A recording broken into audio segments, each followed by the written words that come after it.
Hi, everybody, and we are live. And I want to thank everybody that's watching now and will be watching before the night's over. People filter in throughout the show. And we appreciate each and every one of you, subscriber, non subscriber. Although we do encourage everyone to subscribe, we have 182 videos now available that you can watch anytime on Royce in the House. We have numerous playlists. This is what I call this our flagship, the live podcast on Sunday night. But we also have tours of famous places, why we love the Central Coast, Royce Construction, Royce and Betty Eddings Real Estate. We have a number of playlists, just a lot of fun stuff. And we have fun with all of it. We have fun with this show. We love doing the live podcast. My co-host, Dan McNew, just had to leave for just a couple of minutes. We were talking before the show went live. And there's potentially a couple of other co-hosts coming on as well. So we're just going to chat here for a bit. Dan's got a really good program with one of our. Let me explain it like this. What we're doing tonight is we're going to be talking about bands that have reunited. I mean, big bands that have reunited, and so we've got a pretty good list of that. It started out as a list of the 10 biggest bands to reunite, but we've added some things, and we won't get into a lot of detail on each one of them. We just want to bring them up. So Dan will be joining us any minute. I'd kind of like to wait for Dan to get on here. There could be a couple of other people joining us as well. And once again, we're going to be talking about bands that have reunited. And I'm going to start with, Black Sabbath. Black Sabbath. So anyway, Black Sabbath really there was always a lot of turmoil in the band. And Ozzy Osbourne was kicked out of the band in 19. Hold on, here's Dan. Sorry, guys. Hi, Dan. Hey. Yeah, we were just starting to get into Ozzy Osbourne, and I was mentioning that there was a lot of squabbles they dealt with in that band. In fact, Ozzy himself was kicked out in 1979. But they did a lot of reunion get-togethers, small ones where they played together and did different things together. But the original lineup, the Never Say Die lineup, is what they referred to it as. They finally got back together in 2013, minus drummer Bill Ward. And the reason drummer Bill Ward didn't quit in 2012, quit the band in 2012 before they really reunited again, because he had what he called an unsignable contract. It must have been pretty bad. So he left. He played with a couple other groups a little bit. Nobody that I really know much of anything about. Okay, so anyway, they got back together, and Ozzy, they were going to release an album, but and go on tour, and Ozzy canceled that. He wanted to focus on the end. It was the band. Let's see. Sabbath did a number of one-off reunions between 85 and 92. So Ozzy canceled what was going to be their first tour and wanted to focus on the end tour, the end of the road kind of tour, like what Kiss is doing right now. So they did get together. They did play some live shows. A couple in Birmingham actually made it onto an 18-track CD, and is the only live music you can buy with the original lineup on it. And of course, as Ozzy Osbourne, not as Black Sabbath, they're still going strong today. And that's one band that I've always really enjoyed. I saw them in concert twice. Once at the Las Vegas Convention Center when I was 17, going on 18. And once again in about 1973, I believe it was, at the California Jam at the Ontario Speedway in Las Vegas. And I've always enjoyed that band. I was an instant fan when I heard the first release of Black Sabbath. And I still listen to them today, and I still occasionally buy a new record of them today. But what I'm really excited about tonight, the one I really am looking forward to talking about, is my co-host here, Dan McNew, has a great podcast, Just the Facts Man. And I noticed another name that I hadn't seen you using before the other day, Dan. What's that? Another name that for one of your shows, other than Just the Facts Man. Oh, Ask a Dan. Yeah, Ask It Dan. Yeah, I was familiar with that one. It seemed like you listed another name the other day. Anyway, it's okay. So Dan's got a long history with music and bands, especially in the Dallas Fort Worth area.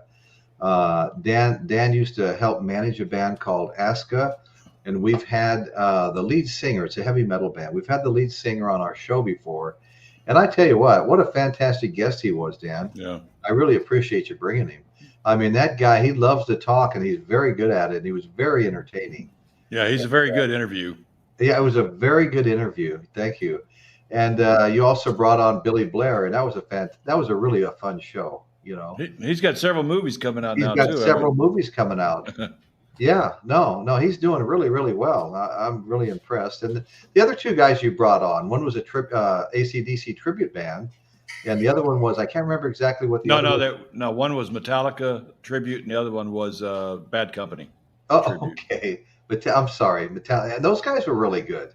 Yeah, really enjoyed them too. But anyway, Dan was got a lot of contacts within the music industry, and he was really good, close friends with Dimebag Darrell of Pantera and Vinnie Paul, his brother, the drummer.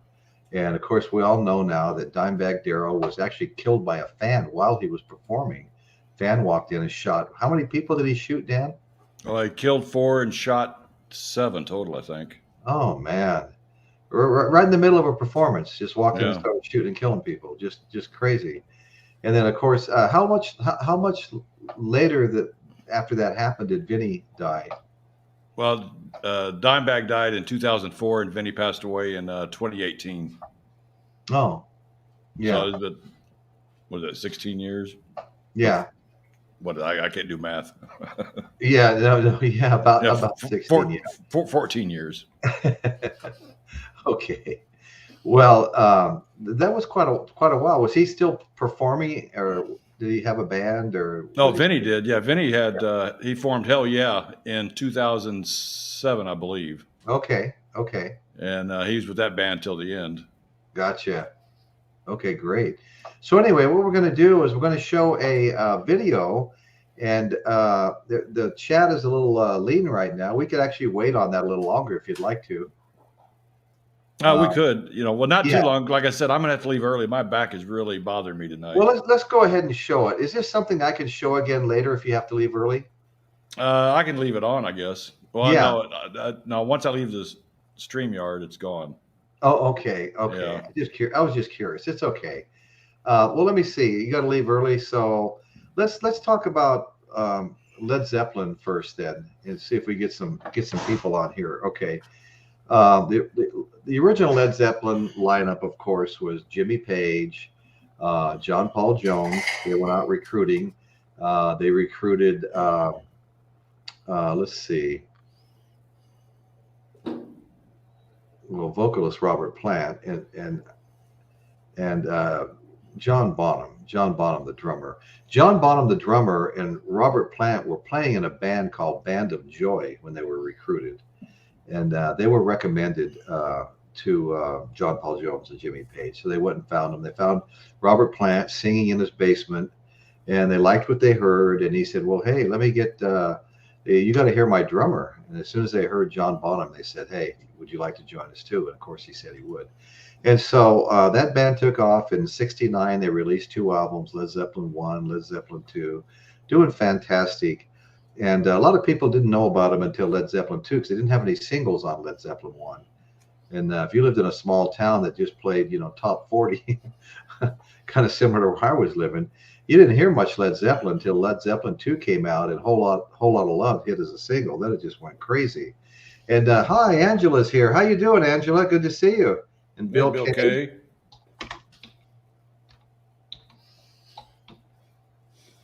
Yeah, great to see you guys. Okay, well, that didn't work out too well.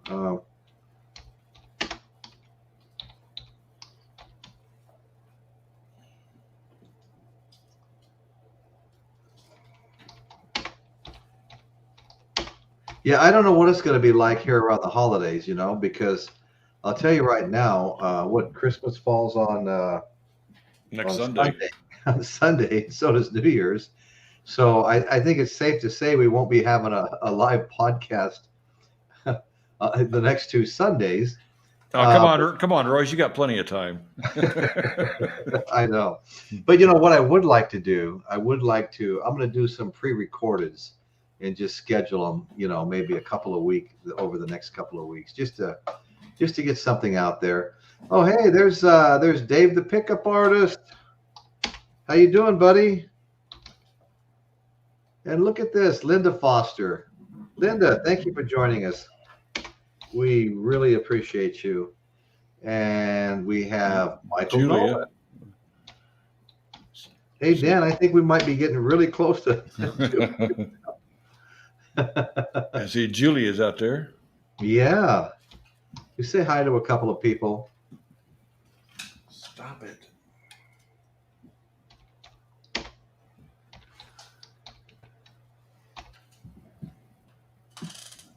All right. I have two cats over here trying to bite through my Ethernet cord. Get away from there. So we're talking about bands that reunited, okay? And we talked a little bit about Black Sabbath. Dan's got a nice presentation coming up here in a minute. I was just getting into Led Zeppelin, and of course John Bonham died in 1980, and it was only in 2007 that Page, Plant, and Jones, along with Bonham's son, Jason Bonham, who's an excellent drummer in his own right, and fronts kind of I don't know if you've seen this, Dan, but he's kind of fronting a Led Zeppelin tribute band. Oh yeah, they were just here in Dallas. Okay, yeah, okay, and I've seen a couple of their videos. It's pretty impressive. I don't know if that's going to be the new Led Zeppelin, in the not too distant future or what. But they came back together. Led Zeppelin did, for one mega concert, and it was in London at the O2 Arena. And of course, everybody went crazy, and right after that, they were really hoping that they were going to continue, but they announced the following year that they were not going to continue. So that was kind of the end. They did finally do the let's see, it was 2009 at the O2 Arena. They had the concert film Celebration Day, and that was released in 2012. So anyway, so that's Led Zeppelin. And Dan, now I'm going to let you take over here because you've got a great presentation here, like as usual. Well, we know that Pantera after 2003 did not exist. The band basically broke up, and the two Abbott brothers formed Damage Plan, and then there was all sorts of talk after Dime was killed. Would Pantera have a reunion again? And Vinny was totally against it.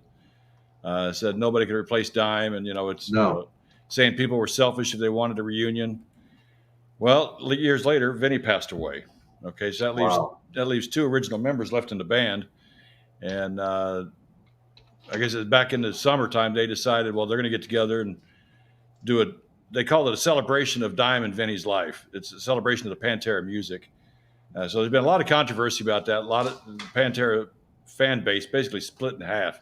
Half thinks it's great. Right. The other half thinks it's disrespect to Vinny and Dime. And and I don't know. It's been argued so much over the last 4 months.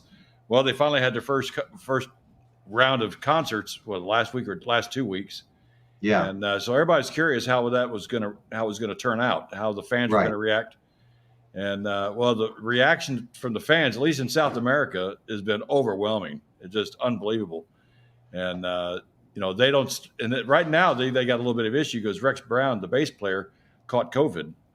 And he's back here. Yeah, I heard that. Yeah, he's back here in the States now, recovering from COVID. So on this Pantera, reunion, there's only one original Pantera guy on stage. The rest of them are replacements. So, but they're still getting a really good welcome. And it's not so much about, to me, the way I look at it, it's not so much about the guys in the band.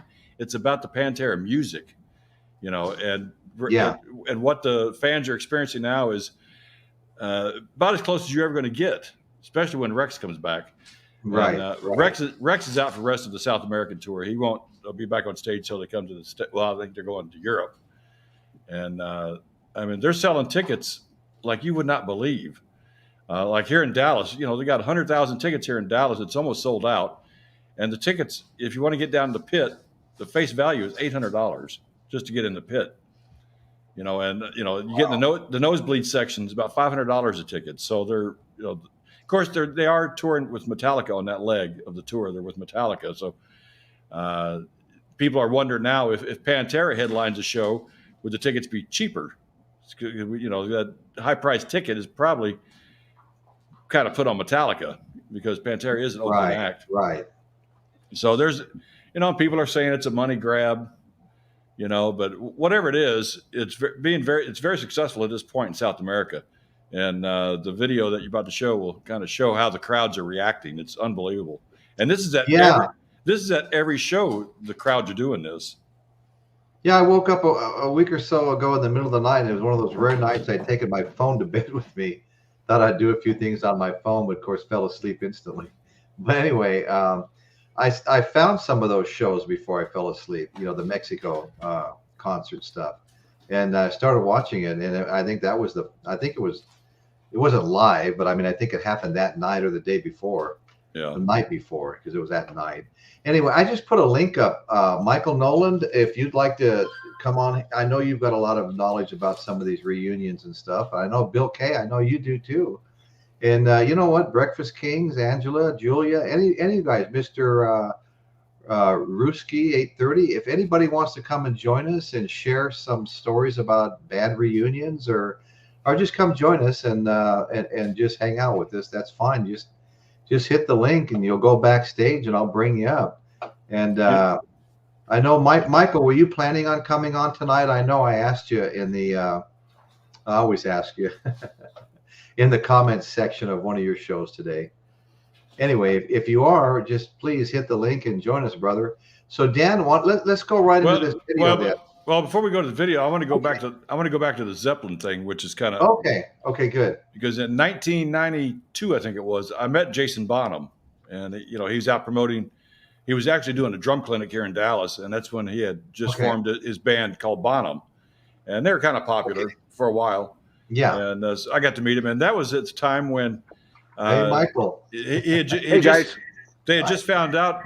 Jason had just found out he and his wife were expecting a baby.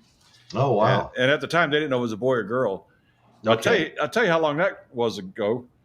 This Led Zeppelin thing that he's on, his son is touring with him. The baby that wasn't born when I met him.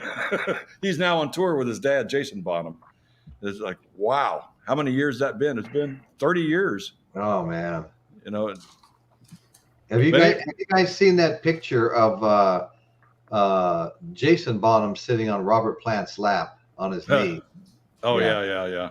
Yeah, that's a cute picture.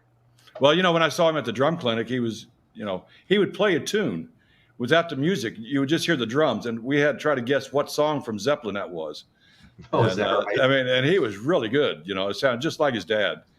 And what, Dan? When they did their reunion, and they were rehearsing for the show, right?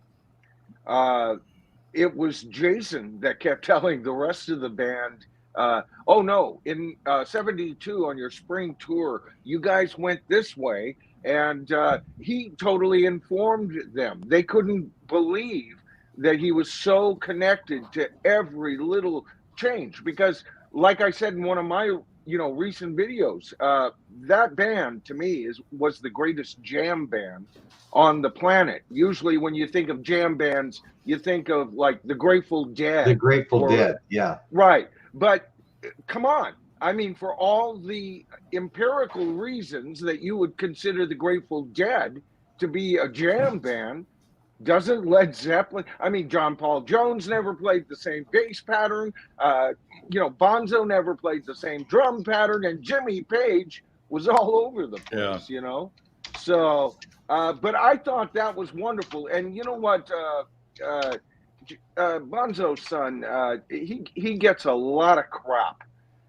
From a certain, ilk on the internet. It seems like he gets a lot of decriers. I think he's a fantastic drummer, first of all.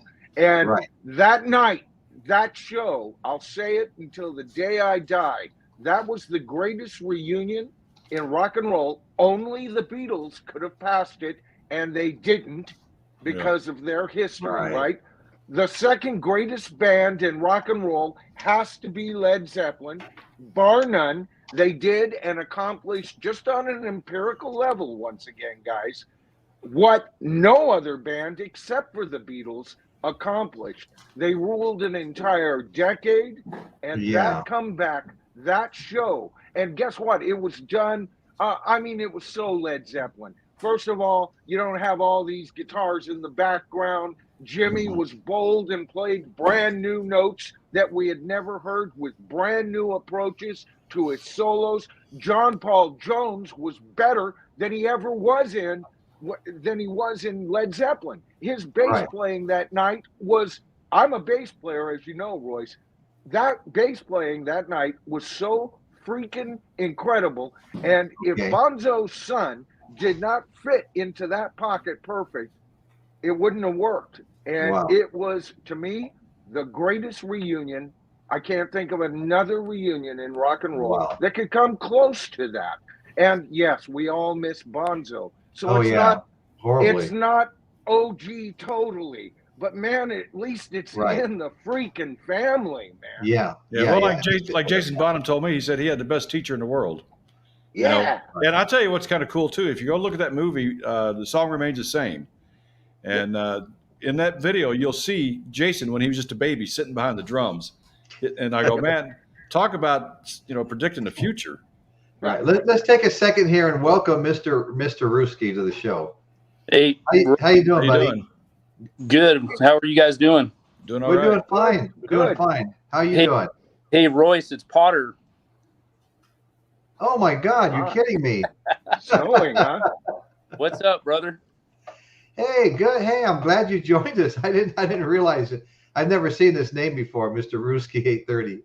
Yeah, that's my handle. Cool. Hey, have you subscribed to the channel?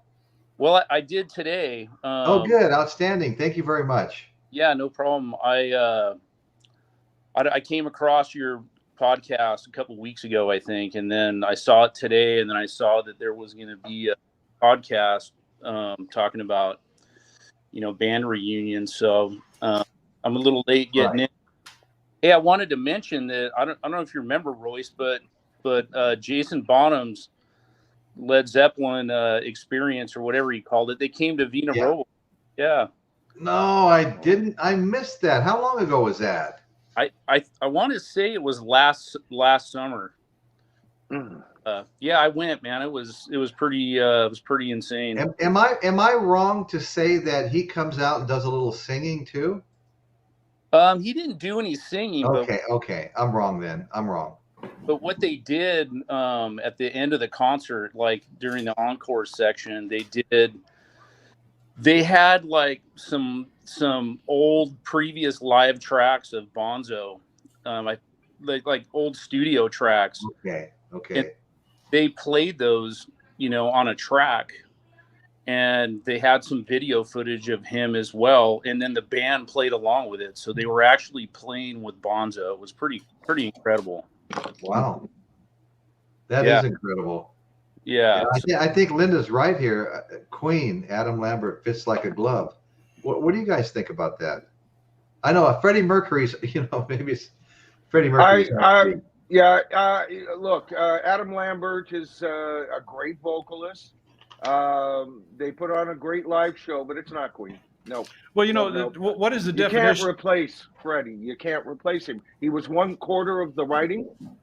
Okay, he was the front man, and they lack that. They lack one of their best writers, and it's no longer Queen. It can't be. It just like when there were 3 Beatles alive, right? You couldn't put anybody to replace John, and Queen is on that level to me. They're on that level of a band, and you can't replace Freddie. You got to look at too. What is the definition of reunion? To me, when I hear the Led Zeppelin reunion, that was one show. To me, that's a reunion. They do it one time, but now they're having reunion tours like Pantera. It's an entire tour. Well, that's more than what I don't consider the Pantera thing a reunion anyway, because to have a reunion you have to have as many original members as possible. Well, they got 2, You know, I mean, look at Leonard Skinner. Right. Is Leonard Skinner considered a reunion band? Because there's only one guy left. You know, I Yeah. mean, when does it fall into that reunion definition? Yeah, that's pretty. Yeah, That's pretty I crazy, think the question, Dan, with Leonard Skinner is when did they die, not if they're dead. You know,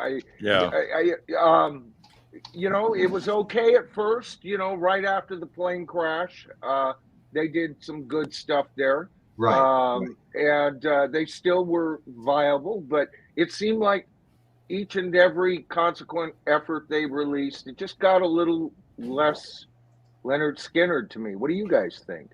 Well, to me, I always kind of look at a reunion. You're looking back at what was, and you're bringing it to the now, just for one night or whatever, you know. Yeah. But when you start going on tour, they're putting out albums. That's not a reunion anymore. That's the band. That's the band continuing with replacements.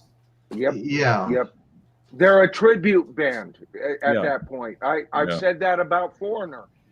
You know, I've done a couple of videos on my channel about Foreigner, and I always get one or two comments going, well, Mick's still there, so there is an original member. But hell, he doesn't show up half the time to half their concerts anyway because of his health. And when he does show up, he shows up usually, and this is, I read this in an article, 45 minutes into the set, plays less than an hour, and is gone. The guy is limoed in, you know, and to me, and I hear they sound great. You know, the fans line up, they pay ridiculous prices for this band.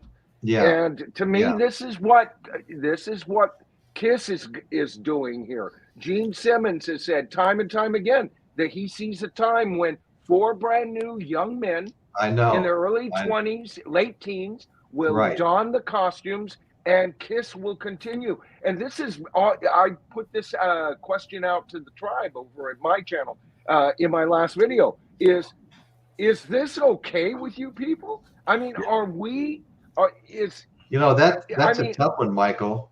Well, you know, it's almost like somebody's buying the Kiss dynasty, kind of like what they did with George Lucas and Disney. And that's why I think Kiss has wound up becoming a Disney ride more than a rock band. You know, when does art turn into business? I agree with that. Business? It's like a Marvel superhero.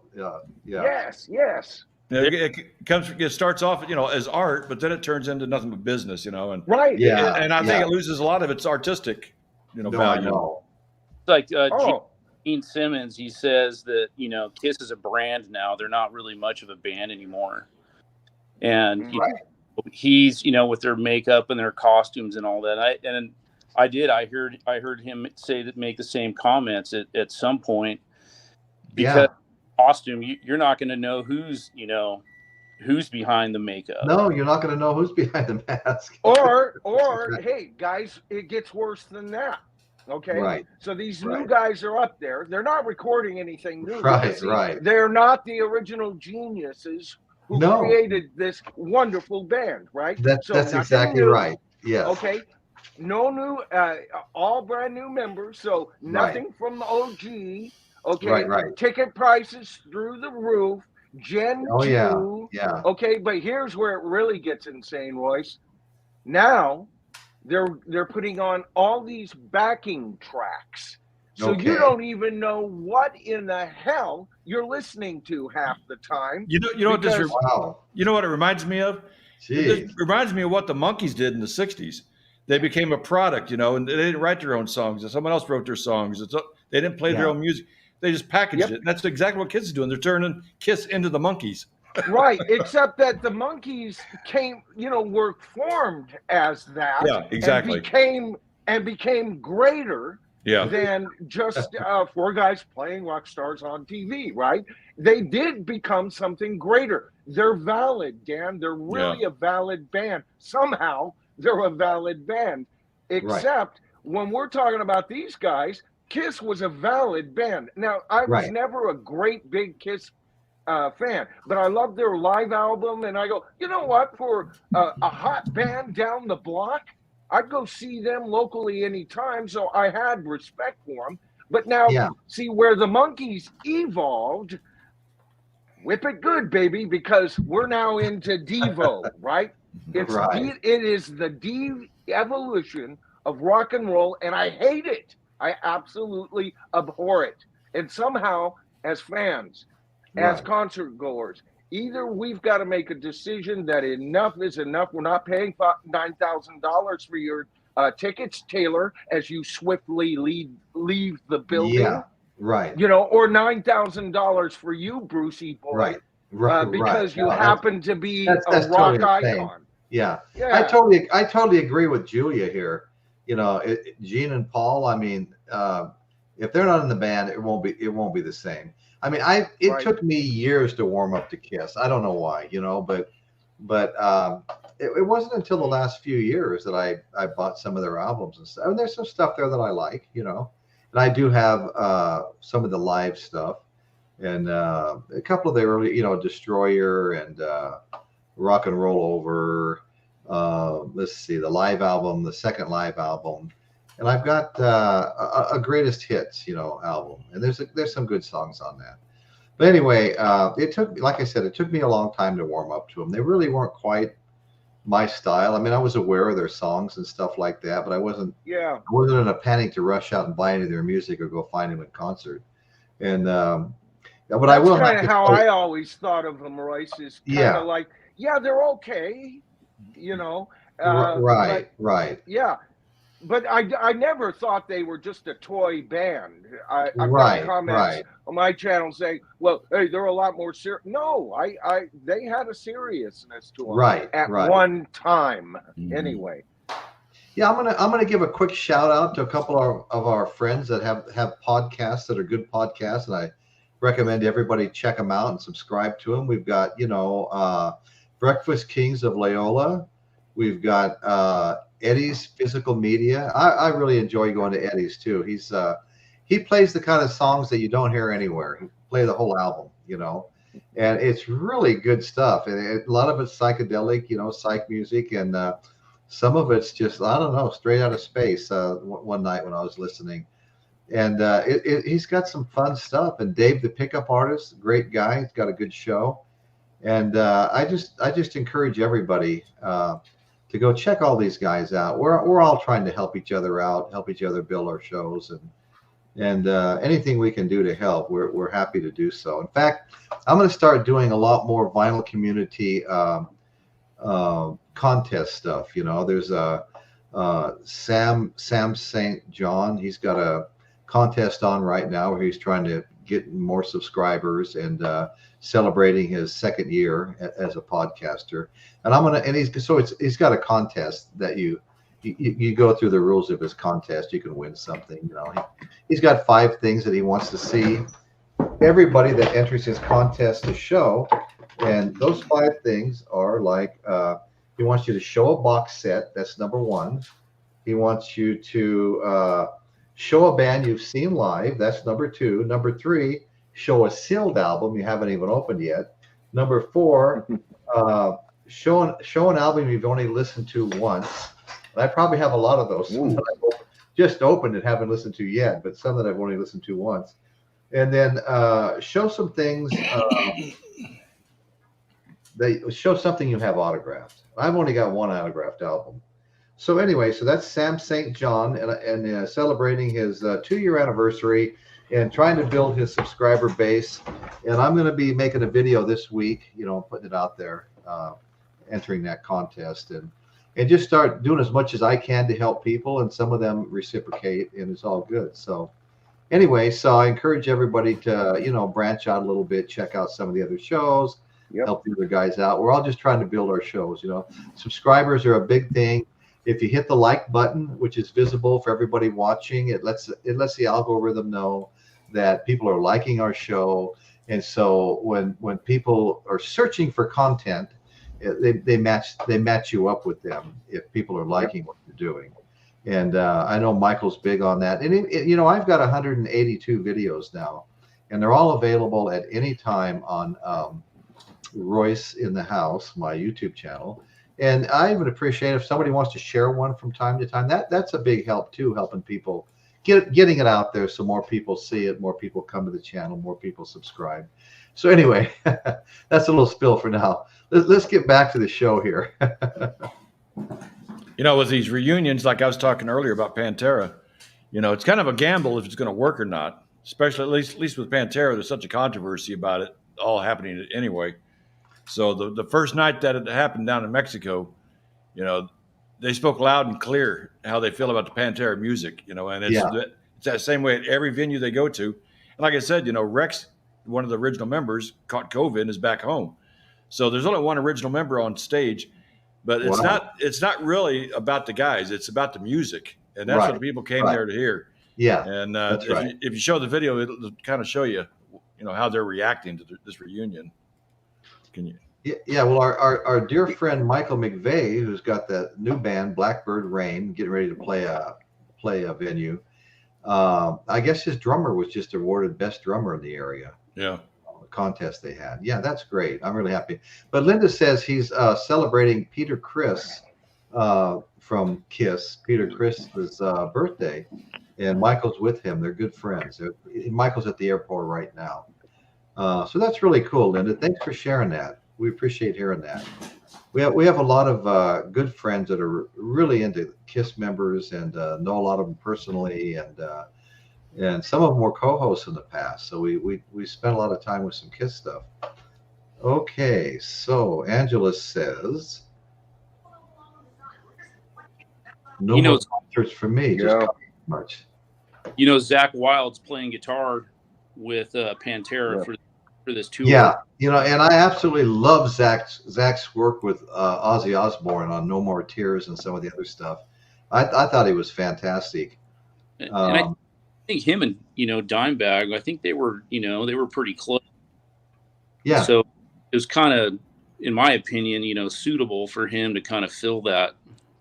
I mean, yeah, Zach had the name. That's one of the big things. Everybody knows who Zach is, but their style of playing is totally different from each other.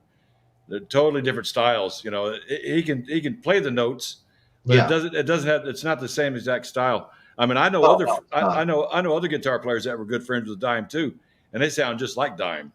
Right. They sound just like it, but they don't have the name, so they weren't called on to go on the tour. Those videos, the crowds though circulating. I mean, geez. I know. I mean, it's crazy. The huge. I mean, mosh pits and 100,000 out there. Now go ahead and show the video, Royce. I got it. Okay, here we go. This is Pantera. This is the first show. Mexico City, was it, Dan? No, it was Chile, right? No, it was in Mexico. It's called Texas something or other. It's Texaco, not Texaco. Okay. Something like that. Okay. Well, let's get her rolling here.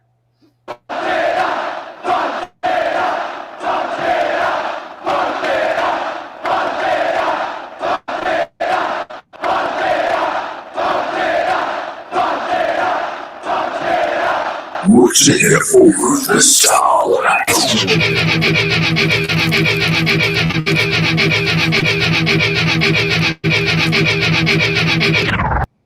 Right from the get-go, because this was called Pantera, it was gonna be huge, enormous, monumental news in the metal world. Let's go, Cowboys. From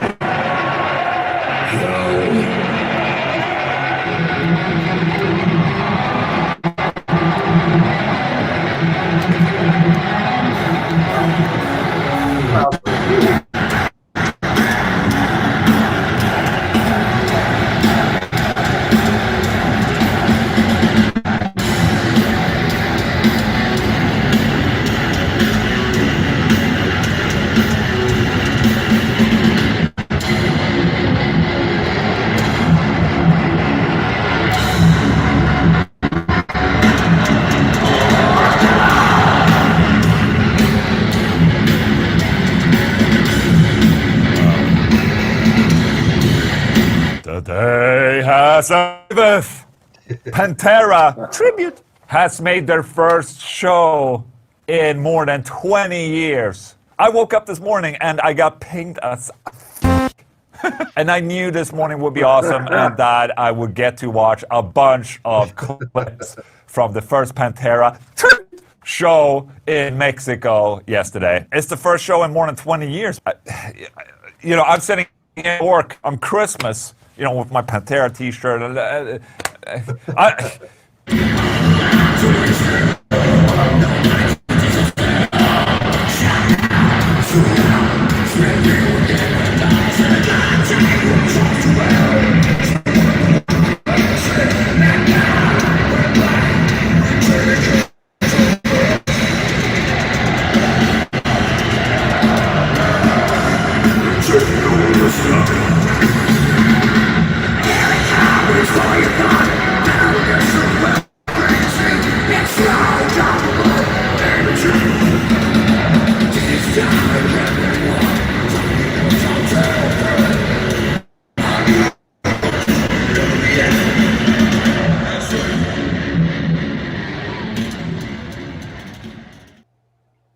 Oh, that was great. Wow. Yeah, thanks.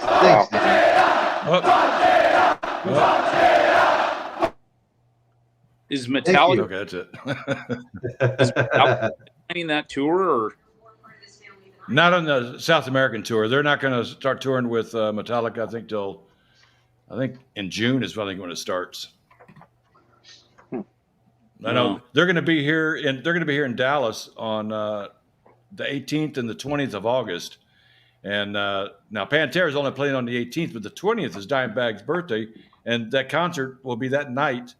Well, 2 days later, but it's going to be hell here in Dallas. I mean, it's going to be Pantera fans everywhere, Right. So, and the thing is, the tickets are so expensive, but they're selling out. I mean, it's 100,000 tickets in that place, and it's almost sold out. You're kidding. And in fact, they're already being scalped. I mean, if you want to get down to Snake Pit, face value is $750 or $800 to get down in the pit. To me, it's just too expensive. I'm going to wait. I'm going to call Rita, see if she can give me a pass. She should pull some strings. That's What I want to do, I want to interview the band. Whether it that'd be awesome. whether it be the night of the concert or a day before the concert, whatever. I mean, everybody knows me. I mean, unless they won't be making money off me, so maybe the answer will be no. Hey, who besides me has seen Zach Wilde play that little pink Hello Kitty guitar and do a medley of metal songs on it? Zach is crazy. Zach is crazy. Yeah, I know. That's pretty funny though. He does a good job. Anyway, so guys, let's see. What do we have here? Pink Floyd, 2012 reunited for a performance at London's O2 Arena, and it was a surreal performance that included classics like Comfortably Numb, Outside the Wall. It marked the second time that Nick Mason, David Gilmour, Roger Waters had played together in the last 30 years, and the third time the former bandmates reunited since Waters left the band after the original Wall tour in 1981. So that was pretty impressive. 3 times they got back together. Anyway, so what's kind of interesting? I made a quick little list of bands that reunited without their lead singers, and of course Leonard Skinner is the first one that comes to mind. And the Yardbirds, we're going back a ways now, but the Yardbirds reunited without their original singer. The Cars, Thin Lizzy, the Guess Who, Talking Heads, Yes. And I didn't know this until I read it tonight, but they say even Nirvana reunited for a while after the death of Kurt Cobain. I didn't know that. Never heard that before. Iron Butterfly, Creedence Clearwater Revival reunited after the loss of John Fogerty. Alice Cooper, Billion Dollar Babies, that was the last album that the group was, I think, all together on. He broke off from the rest of them. They named the band that was left Billion Dollar Babies and continued on separate from Alice Cooper. And of course the Doors, they continued on for a little while. And I don't think I've heard any of the stuff that, Morrison's voice was so overpowering, so unique and it's excellent as far as I'm concerned. But I don't think I've heard any of the Doors stuff afterward. I've got that album. I think they only put out one album. Yeah, I've got it. Okay. And Yeah. it was a huge flop. A huge flop. Well, you know, Yeah. it's hard. Well, Now, yeah. Jim, Go ahead. no, go ahead. I was just going to say, talk about a huge flop, and the ludicrous idea that Creedence Clearwater Revival has ever reunited, because as far as I'm concerned, they haven't. They've got two original members, and the only time those two original members ever contributed to any new material was on their last album, Mardi Gras. I think it was Mardi Gras. And it was Creedon's very worst album. They're not singer-songwriters at all. And like Grand Funk Railroad isn't reunited either without Mark Farner. You know, those, as a matter of fact, when I read what you were going to talk about tonight, Royce, I thought about, hey, what about the greatest reunions that could still happen? Yeah. And a Creedence Clearwater Revival, because guess what? They were originally a trio for a while when Tom quit, right? So that would be the entire band, sort of, if those three clowns could quit their bitching at each other and get together and tour. Can you imagine? Can you imagine the tour for that? That would be like the biggest tour of any year that they chose to do that, right? And you know what? Grand Funk Railroad, the same thing. You get those guys back together. You know, Mark Farner has said in many times, in many interviews, he's willing to get out there. It's the other two. And you know what it is members here. We're seeing this bullshit with, pardon my language, guys, but we're seeing this shite with Journey right now. Yeah. Members get voting rights. The band becomes a corporation, right? And I don't know, John, we'll have to get back to you after the board meeting. Well, wait a minute. The board, it's you two guys, you know? And if they could just put all that shit behind them and get back together, can you imagine the tour and the money it would generate? I'm still feeling guilty. I missed John Fogerty when he was just here a few months ago. Yeah, me too. What do you think about what Frank James says here? He says Paul McCartney sung with the survivors of Nirvana at the awards show. I never heard that either. I think that's pretty cool. I wasn't aware of that. Yeah. I think that was the only reunion that I know about as far as Nirvana. Okay. I don't think that Chris Novoselic, their bass player, I don't think he's even, maybe he's producing now or something, but I don't think that he's even really playing anymore. Right. Okay. Have you guys seen, off the subject, have you seen that documentary? Was it Studio? I just watched it today. It's about that studio down in El Monte in California. With Dave Grohl, he bought that old Neve concert. No, I haven't seen that. That's interesting. Was it Studio City? Anyways, whatever. Right. I'll bring it time. So Michael, what is your opinion about what's going on with the Eagles in the reunion and stuff? That's a good question. I'm glad you asked. No, seriously, Joe Walsh just, when Taylor Hawkins died, everybody and their uncle got together and played somewhere, somehow. And one of those get-togethers was Joe Walsh playing with the original James Gang. And he was quoted as saying after that he'd like to do further stuff with them. I know. All right. Yeah. So that means that if the Eagles die as far as a touring unit, it would put the final epitaph on an already it's a walking carcass. The Eagles is a walking carcass, and I love the Eagles. All right, No, I know. We all love the Eagles. but they stopped being the Eagles 2 decades ago, guys. That they haven't been the Eagles in decades, and that's just all there is to it. When you illegally fire a full-time member, all right, Don Felder, okay, and you're only paying Timothy B. Schmidt and Joe Walsh, one of the greatest guitar players on the planet. Right. Aside, they're hired guns. They were never full-time Eagles, and when that occurred, to me, that was the end. That was the end of the Eagles. So right now it's just not Glenn Fry, but Don Henley and friends. If he toured like that, I would have no trouble with it.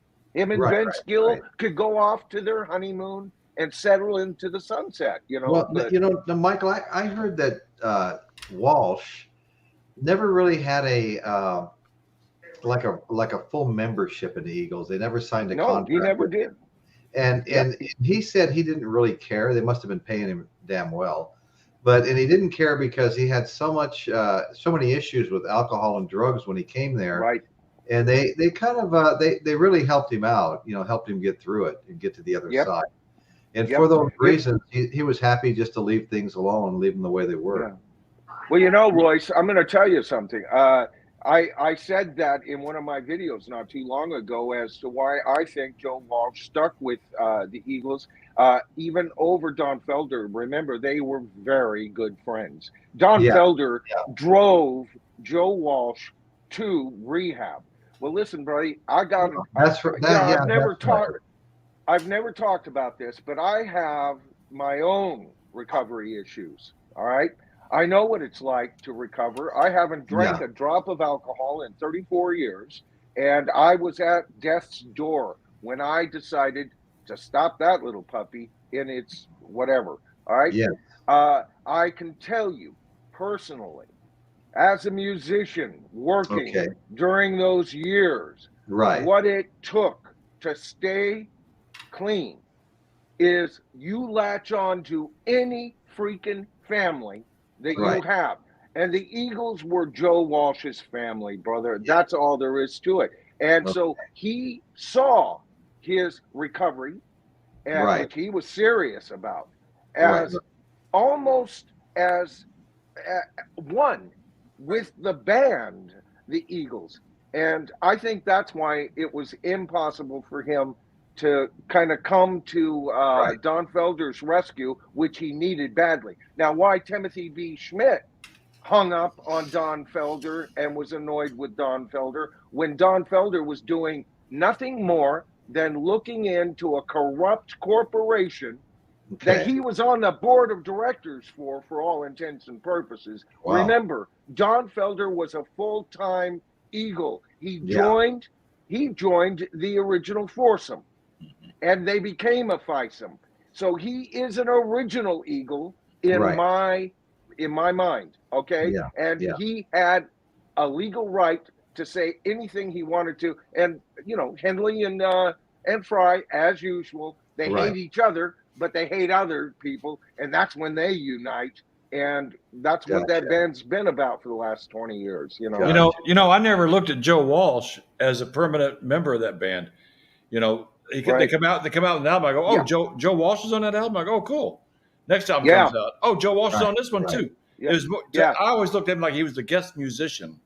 Well, you know what, Dan? I was going to say that when Royce was talking about Joe Walsh and how he was never he almost fell into that band because they were touring together, and he would just leak over after his performance or before his performance, however it was, and just play with them. And so he was kind of with the Eagles before he was ever listed on an album or anything. Yeah. It was almost an accident, how he got into that band. Boy, I just love the interlude guitar playing on Hotel California with him, Oh, Don Oh my Felder God. or Yeah. Joe Walsh? Yeah, Don Felder. Yeah. Well, actually both, but Yeah. yeah. Well, Don They Felder's the actually one that came up with they the drove each original. other to new heights, you know, playing. Yeah, yeah. Don Felder's the one that came up with that whole riff. He's one of the co-writers of Hotel California. Mhm. I mean, Okay.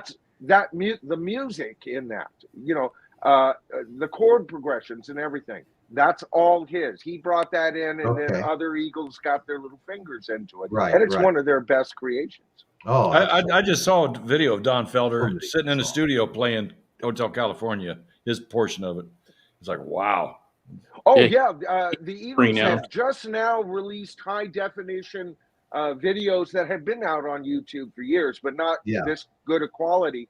And man, I think they released like 8 of them over the years, you know, Okay. and they'd be worth a peruse, guys. You ought to look them Oh, up. yeah. Just type in Eagles videos, and it'll come right to the top of the list. But man, they were good. They were good in their day. I think it was early '90s. We bought the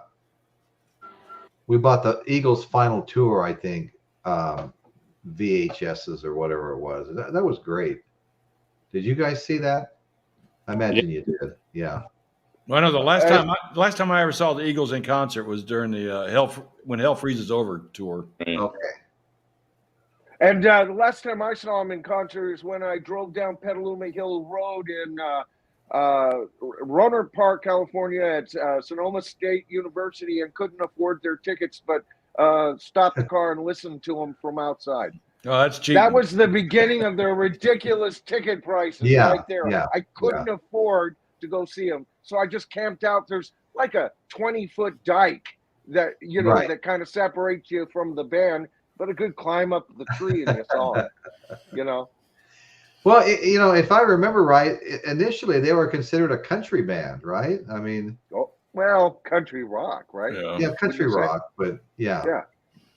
Potter, Rob, did you see him in Paso Robles at the fairgrounds, the Eagles? No, but I saw Don Henley there. Oh, okay. Yeah, and it was pretty much like hit and play on an Eagles, you know, CD. They were really, really good. Well, I like Vina Robles. You know, I saw Alice Cooper there in April, and we've seen Bryan Adams there, and I haven't been to a concert in a while at the Paso Robles Fairgrounds. I saw Eddie Van Halen when he reunited with David Lee Roth. Right. And that was a lot of fun because he came out by himself at the end, a little wooden chair, and put it down, lowered the microphone, and just sat there and soloed for about 25 minutes after everybody else had left the stage. That was the encore, him soloing. And that was fantastic, man. We were all going crazy watching that. Yeah, and, I at that show. But ever since the Vina Robles venue opened up, I pretty much quit going to the Mid-State Fair. Yeah. You know, well, Vina Robles is reasonable. Everything's roughly $100 or so, right? I mean, yeah. When they first opened, you could get a lawn ticket there for $30. Yeah, and it's a small venue. The lawn tickets are good. It's a good seat, you know. That's what I've heard. Alice Cooper, I think I was like 6 or 7 rows back from the stage, and I couldn't have spent more than $100. I don't think on that. It's only the venue only seats like 3,000 people. Yeah. Oh wow. So it's an amphitheater, and it's, you know, the stage is low. Right. No matter where you're at. No matter where you're at. You know what? That's my favorite size audience to be in. Right there. 3,000 people. You're at a festival, you're seeing great rock and roll, and yet there's not too many people. You know? Well, you know, and Ace Frehley opened for him, and that was kind of interesting. I'd never seen Ace Frehley perform before. You know, and he was, you know, there was a point at which smoke started coming out of his guitar, like he was just really smoking, you know. It was kind of funny. Walked back and forth on stage playing with smoke coming out of his guitar. I always thought Ace was more of a comedian than a guitar player. Is some of the stories that he has about, you know, dying and this and that. The guys are crack up, and he's always in a good mood. But I never really got into Kiss, you know, when I was a kid either. I just they're more of, like you guys are saying, they're more of a business than anything else. And I don't really care for Simmons that much. He's just a narcissist, in my opinion. But whatever. Yeah. Well, I will say that Eric Singer, their current drummer, is a great guy. I've met him half a dozen times. He's a good dude. Yeah. And, good drummer too. Yeah, he's been around a long time. Yeah. Yeah, we hired Ace Frehley back in 2009 to perform at the Ride for Dime. He and Dimebag Darrell were good friends. Okay. And Dimebag looked up to Ace, even had a tattoo of Ace's face on his chest right there. No kidding. Oh, wow. And then when Dimebag was killed, actually when Vinny died as well, Kiss donated Kiss caskets. I've seen those coffins. Yeah, I've seen those. That's amazing.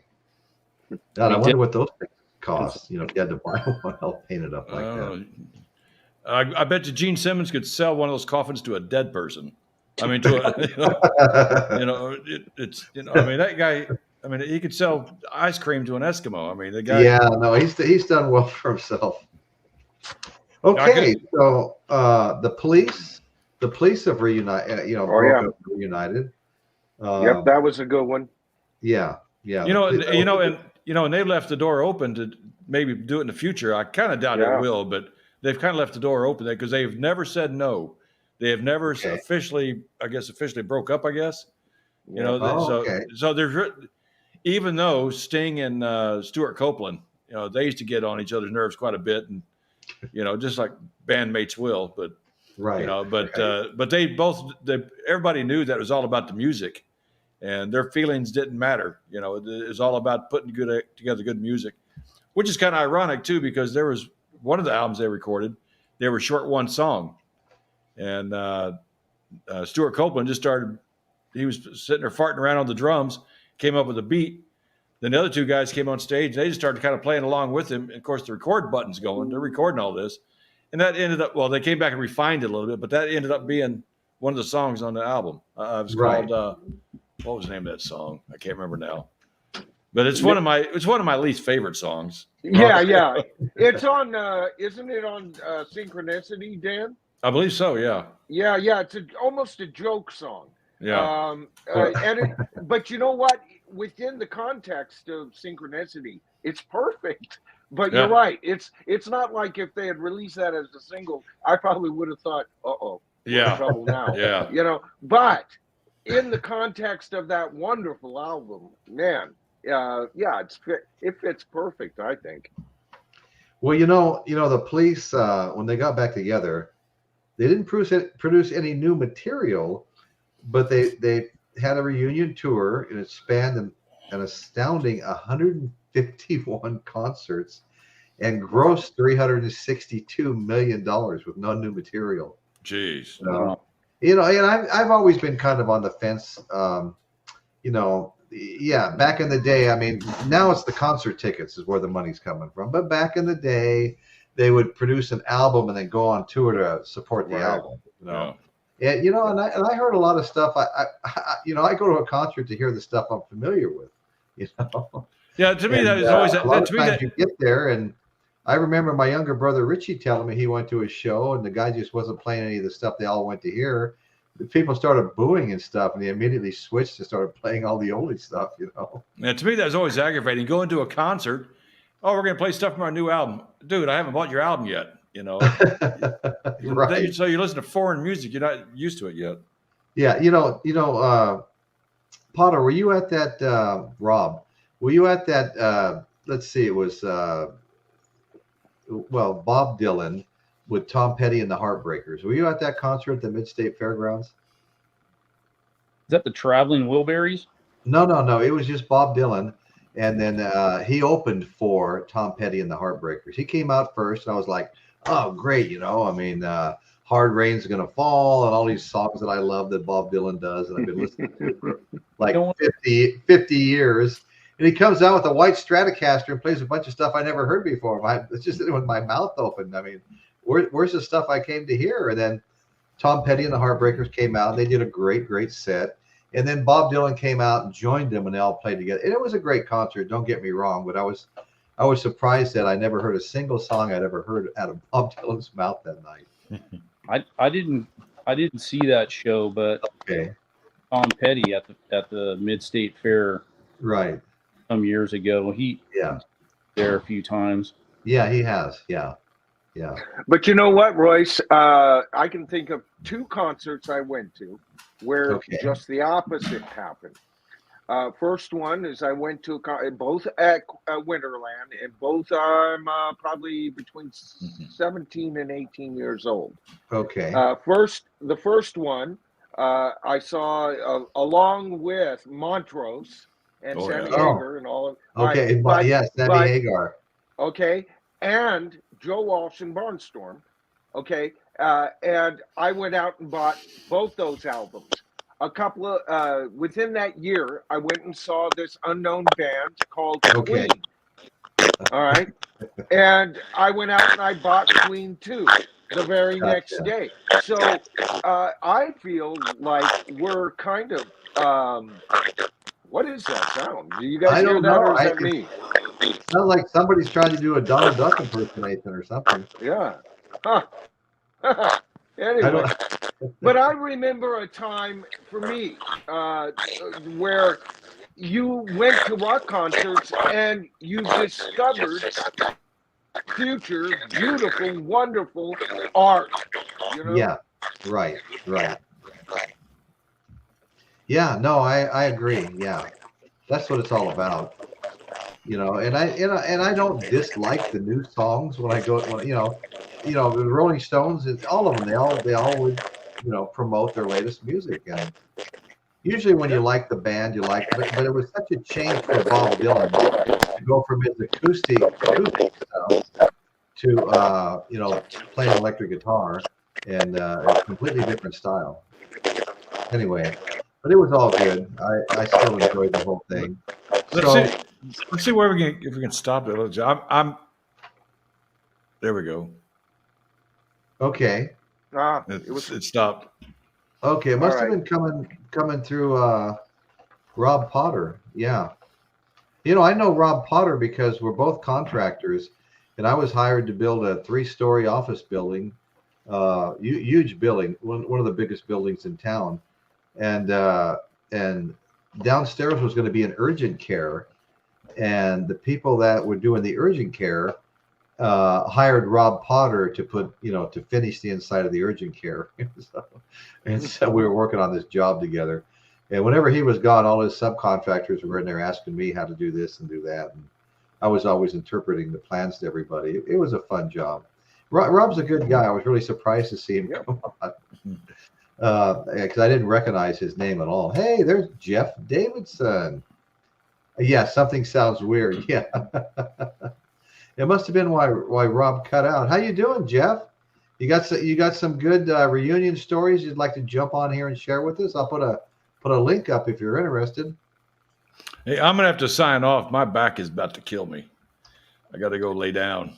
Okay, Dan. Well, thank you very much. Always appreciate your help, and you always put the great stuff together for the shows. We really appreciate it.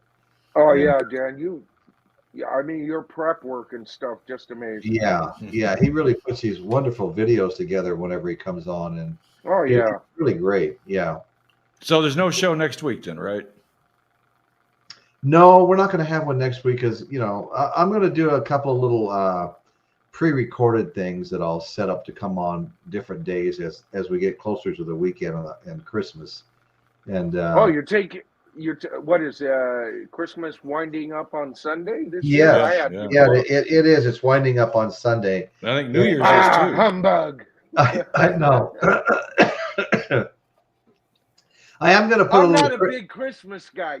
I never have been. I've always kind of submitted to the will of my wife, and for the kids' sake. But when I was a kid, Christmas was not a fun time around my house. No.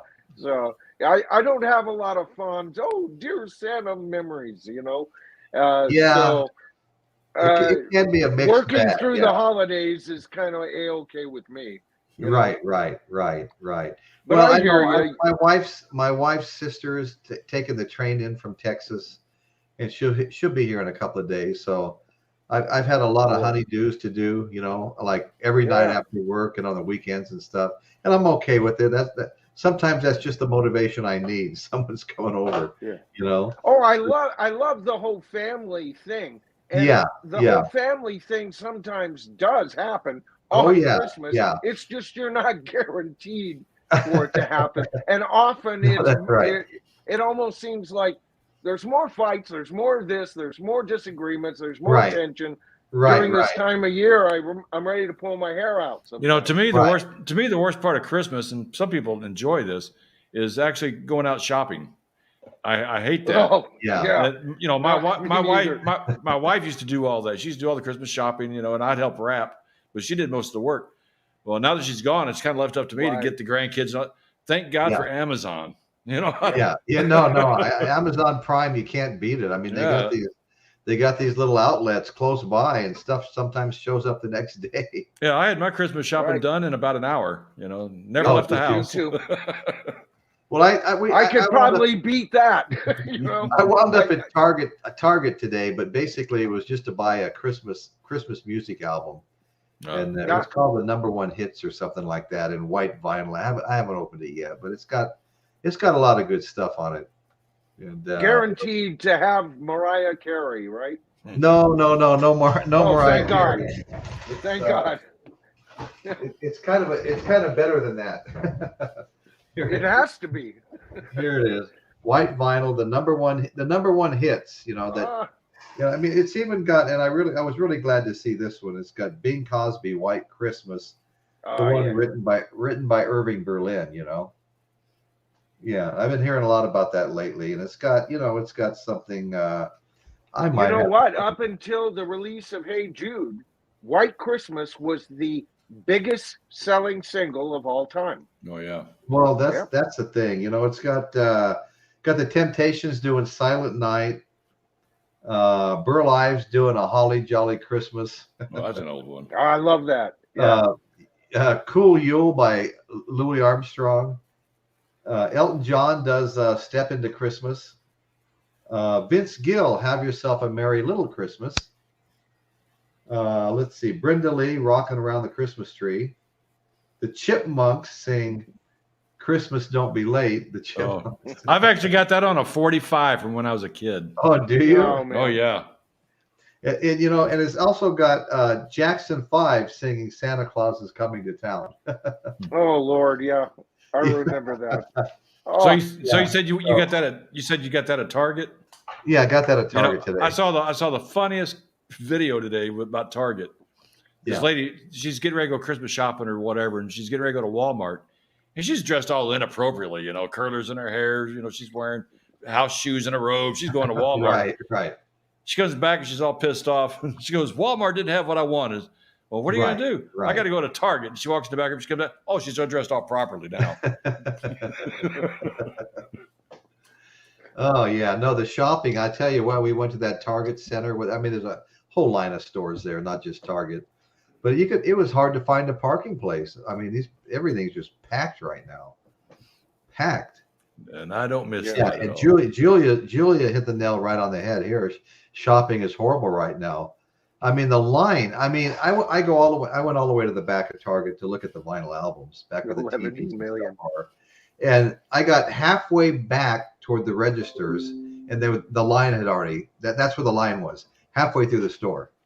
And they had one of their employees was there saying, "Okay, come on, you can take aisle 7, you can go down 4," and it was pretty crazy. Angela's got it. Yeah, Angela's got a good one there. I Believe in Father Christmas by Emerson, Lake and Palmer. Well, I don't know if that's by Emerson, Lake and Palmer. I think it's by Greg Lake. I thought, not ELP. But yeah, I love that. I love that Greg Lake Christmas song. I love it. Yeah. There's some good Christmas songs out there. We all grew up with them. It's all the same songs. You don't hear anything, new artists usually, but not new songs. I mean, they're such classic songs, like Wonderful Christmas Time by Paul McCartney.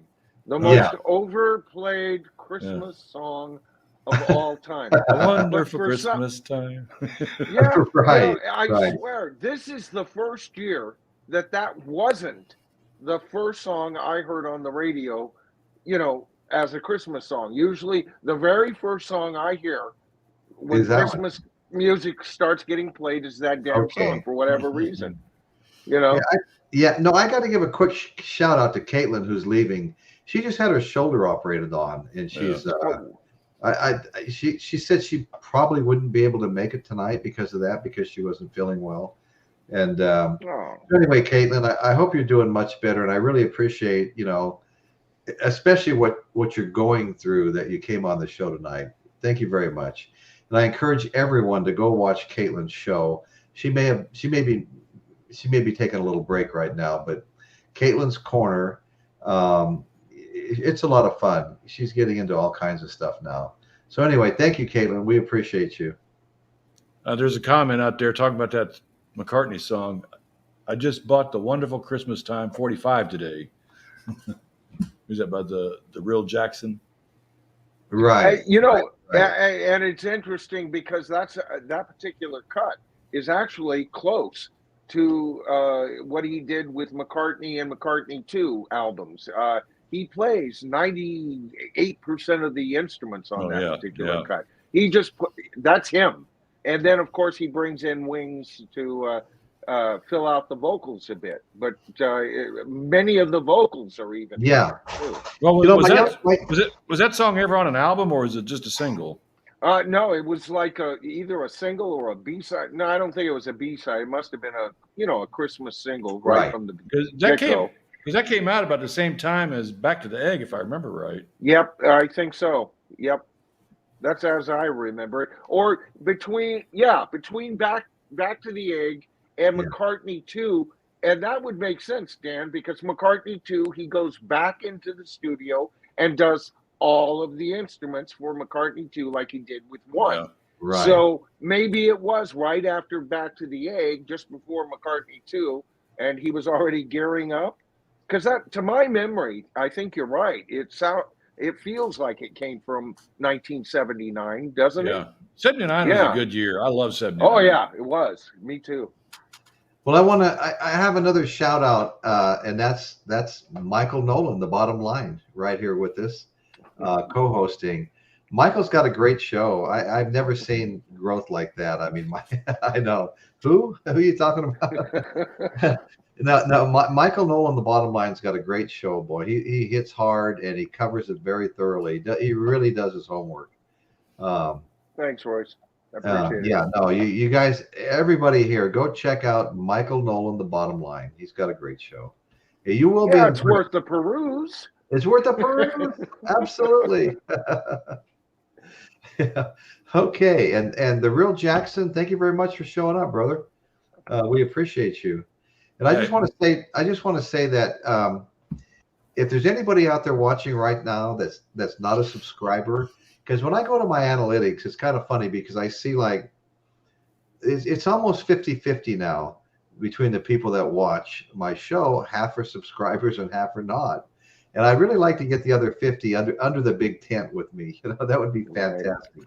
So if you guys could just all hit the subscribe button, doesn't cost you a dime. And but it does help the show grow. Lets people know that we need to continue doing this because people are enjoying it and they keep subscribing and wanting to watch the show. So we would really appreciate all of you to subscribe, anybody that hasn't already.